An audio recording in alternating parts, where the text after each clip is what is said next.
ராகம பட்டுவத்த பகுதியில் கேப் வண்டி ஒன்று ரயிலுடன் மோதியதில் ஒரே குடும்பத்தைச் சேர்ந்த 4 பேர் உயிரிழந்துள்ளனர். விபத்தில் அதே குடும்பத்தைச் சேர்ந்த மேலும் 2 பலத்த காயங்களுக்கு உள்ளாகியுள்ளனர்.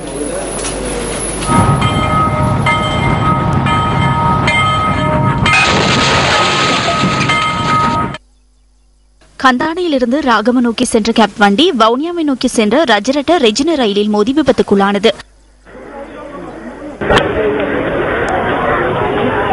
பட்டுவத்த ரயில் நிலையத்திற்கு அருகில் காணப்படுகின்ற ரயில் கடவையில் இன்று இந்த விபத்து இடம்பெற்றது. சமிக்ஞை போடப்பட்டிருந்தது. வாகனம் சற்று முன்னோக்கி நிறுத்தப்பட்டிருந்த நிலையில் ரயில் வருவதைக் கண்டு குழப்பத்தில் முன்னோக்கி சென்றது. நீர்கொழும்பு பிரதேசத்தில் வசித்த தந்தை, 2 புதல்வர்கள் மற்றும் மகள் என 4 இந்த விபத்தில் உயிரிழந்துள்ளதாக போலீசார் தெரிவித்தனர். அவர்கள் 51, 19, 14 மற்றும் 21 ஆகிய வயதுகளை உடையவர்கள். விபத்தில் காயங்களுக்குள்ளான 41 வயதான தாய் மற்றும் 11 வயதான மற்றும் ஒரு மகள் ராகம வைத்தியசாலையில் சிகிச்சை பெற்று வருகின்றனர். அவசர சிகிச்சை பிரிவில் குறித்த விபத்தில் காயமடைந்துள்ள 11 வயதான சிறுமி சிகிச்சை பெற்று வருவதாக வைத்தியசாலை பேச்சாளர் ஒருவர் தெரிவித்தார்.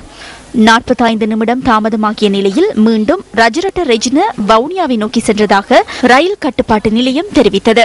சமிங்கை விளக்கு மாத்திரம் காணப்படும் இந்த ரயில் கடவையில் கடந்த வாரத்திலும் ஒருவர் விபத்தில் உயிரிழந்துள்ளதாக பிரதேசவாசிகள் தெரிவிக்கின்றனர். அத்துடன் பல சந்தர்ப்பங்களில் இந்த ரயில் கடவையில் விபத்துக்கள் ஏற்பட்டுள்ளன. மறுபக்கத்திலிருந்து வரும் ரயிலை காண முடியாத பிரச்சனை காணப்படுகின்றது. கடந்த வாரமும் விபத்து ஒன்று ஏற்பட்டது. இன்று 4 பேர் உயிரிழந்துள்ளனர். இந்த ரயில் கடவைக்கு கேட் ஒன்று அவசியமாகின்றது.